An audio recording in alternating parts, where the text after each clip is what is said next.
Welcome back, everybody. Welcome back to Hugging My Chaos, the new season where we'll be talking about the 7 Habits of Highly Effective People by Stephen R. Covey and the 7 Habits of Highly Effective Teens by Sean Covey. They are basically son and father, so most of their ideas are pretty similar. That's why I decided to combine both of the books. And we already talked about the overview.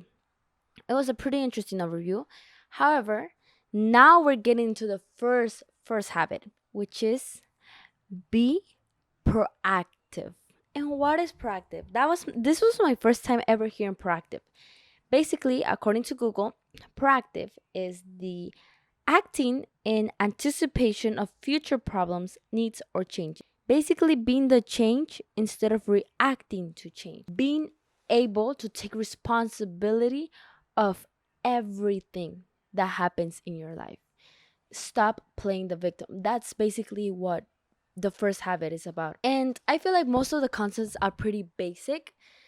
However, it takes time and it takes a lot of like energy to practice every single habit because it's most of you know the knowledge. Most of you have the knowledge that you have to be responsible for your life. But are you taking the steps that are leading you there? Are you actually following through? That's what this book is asking you. Be proactive. Psychologists Sean and Stephen Covey mentioned that in psychology, they tell you that your DNA affects how you are, affects who you are, affects your personality. Also, your parents had an impact in your life. Your parents play a big role in your life. They affected who you are. However, Stephen Covey reminds us that we shouldn't we shouldn't let other people, our past, our DNA, all of those things that have a major impact in our lives, we shouldn't let those things create our future. He mentions that responsibility means responsible, able to respond, being able to respond to certain situations, to certain changes. That's what it takes. And basically, being responsible is taking back your power. Sometimes we give our inner remote to others. And we let other people control us. We let society control us. We let our friends control us. But we let them. We let them. We made a decision to allow those comments to hurt us. There's a phrase by Les Brown that says, if there's no enemy within, the enemy outside can do us no harm. And that's basically the first principle. No one owns you anything. No one has to make you happy. That's up to you. And it takes a lot of courage. It's easier to blame others. It's easier to play the victim than to take responsibility of, hey, you know what? I'm going to take responsibility of my life, of my emotions, of my thoughts. And it's so easy said than done. Responsibility, it's different than blaming yourself. If you had a car accident and someone hit you, it's not your fault. Okay, it's not your fault. I'm not saying it's your fault and you should blame yourself all the time. No, no, no. It's not your fault. However, you are responsible for checking in with the car insurance, getting a new car, whatever your plan may be on for the car insurance. You are responsible for all of those things. It's not your fault, but you are responsible to take care of you because if you don't, no one else will. That's the truth. No one is gonna be there for you. Know that you have the choice to respond. Know you have the every single day you're given the choice to respond. Let's move to a topic that he calls the circle of concern slash the circle of influence. What is that?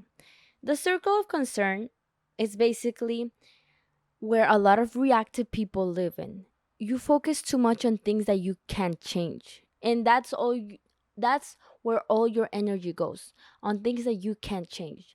You focus on whether or not this person likes me, what's the weather like, my sister is so annoying, how can I change her? You focus so much on those things that you can't change. You just waste your energy, and energy is precious. Energy, it's a good thing that you have to protect. You have to protect. But if you're wasting it on the circle of concern, then you're just depleting all your energy, all your resources. And then we have the circle of influence. The circle of influence is to look at the things that you can control. Be aware that you cannot control everything. You cannot control everything around you. However, pay more attention and give your energy to the things that you can control. And most of the things that you can control is only yourself, your actions, your beliefs, your thoughts. That's all you have. And you it's a pretty good resource. If you use yourself for your advantage, you can grow a lot.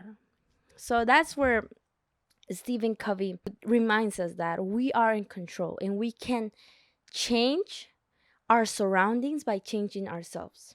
Think of a soda can. And this example was given by Sean Covey on his book. But think of a soda can. If you shake up the soda, it's gonna explode. It's gonna create a mess because the soda can't control themselves, right? If you shake up a bottle of water, nothing's gonna happen because inside of the bottle of water, I don't know about chemistry, but the chemicals are like more steady. Like they don't explode, They don't explode. So that's how you can picture yourself. Are you someone who reacts to everything that happens to them? Or are you someone that takes time to feel the pain, takes time to see what's going on, and makes decisions that are gonna benefit them in the future? This is how I started the podcast. Let me tell you. I was part of the Toastmasters, which is part of public speech training, basically. And I was really nervous because I got bullied in my past. So I had those, I was playing the victim. I was like, I don't want to ever speak again because I know people are going to make fun of me. People are going to make fun of my accent. I know this thing is going to happen to me. And I kept playing that story over and over again until one day I talked to my dad and he told me, okay, bro, you've been telling yourself that same story for years now. t- until when are you going to stop telling yourself that story, and when are you going to take responsibility for the things that you want to do and put yourself out there? Because it's so easy to blame other people. It was so easy for me to blame the people who bully me. It's so easy, and of course I'm scared. Of course I'm scared that they will judge me or whatever, but it's so easy to blame them instead of saying, hey, you know what, no, I'm not going to let this stop me. No, this is just going to be an experience, but I'm gonna move forward. I'm gonna try new things. I'm gonna put myself out there and I'm gonna find the things that I like to do. And turns out I actually really like to talk. So that's why I'm here. It connects to the point that every single action, every single habit, every single thing that you do today, every single choice that you make is gonna have a consequence. If I were to listen to myself, to my inner thoughts that told me, April, let's get out of this. Like, this is too scary. I wouldn't be here. And that's really powerful. Like, I wouldn't be here. And this thing that I'm doing, it's something I really enjoy. I really enjoy. What if I were to listen to those negative thoughts? What if I were to play the victim and blame the people that bully me? I wouldn't be here. And that's powerful. That's crazy because it just took one decision. I just had to be conscious. I just had to be conscious of my past and the person I wanted to become. That's all I had to do to be here. That's all I had to do. I had to be responsible, have the ability to respond to that situation. That's all I had to do, and that's what led me here. So just remember the power of the choice. And talking about this, Stephen and Sean finish off by sharing that we have four powers that only humans have. If you compare yourself to a dog, you'll find out that you are more intelligent than a dog, probably because you have these four strengths. Number one, self awareness, the ability to see what you like about yourself, where you want to go, who are you, your strengths, your weaknesses. Those can be helpful. Becoming self aware, it's the first step to change. I always say this. So, being self aware, having the power to be self aware, creates a lot of changes. Our first power. Our second power is the conscience, to know what's right and what's wrong, the gut feeling, the voice in your head that screams, hey, like maybe this is not our path. That's our strength too, because if we listen to that, we can live a life that we are proud of. That's the power of the conscience. It screams at you when things aren't going right, when you are not being loyal to yourself. That conscience screams at you. So that's powerful. You just got to pay attention to your powers. Number three, imagination. The power of imagination. Viktor Frankl, who was a prisoner in a concentration camp, And he suffered a lot. Like, he lost everything. He had no reason to live. However, because of his imagination, he pictured himself giving speeches. He pictured himself teaching everything he learned or he was learning in the concentration camps. And that was the only reason he was able to survive the concentration camps.